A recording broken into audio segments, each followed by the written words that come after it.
Let's talk about how to adjust the action of a ukulele. Action is the gap between the strings and the fretboard. So we normally adjust the action when playing the ukulele is becoming uncomfortable.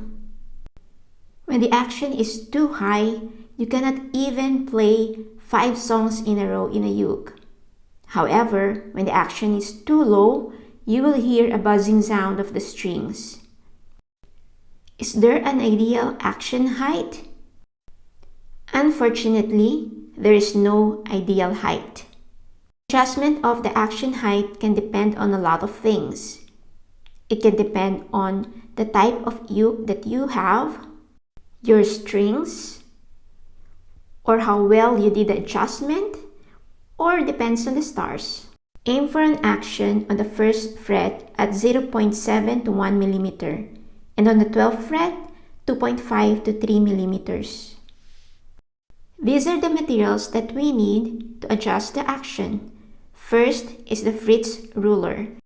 Second, a sandpaper with a grit size of around 400 to 600 grits. Optional but recommended is an extra nut and saddle, just in case you mess up.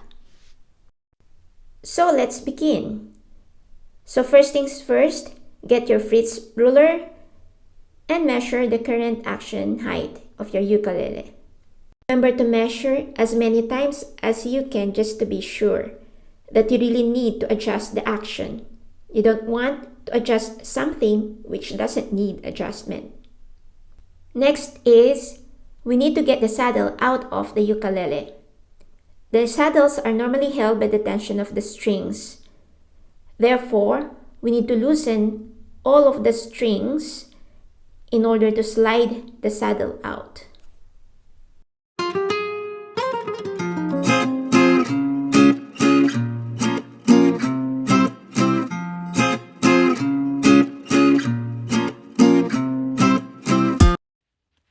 Third step is sanding the flat part of the saddle using the sandpaper.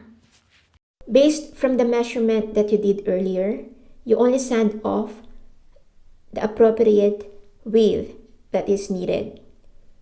Sand it off as level as possible. Once you're done, place the saddle back by sliding it into the saddle slot and then tighten all the strings. Lastly, measure the new action height that you've got. Check the playability using the new action height. If it goes well, good job. If it doesn't, just adjust again.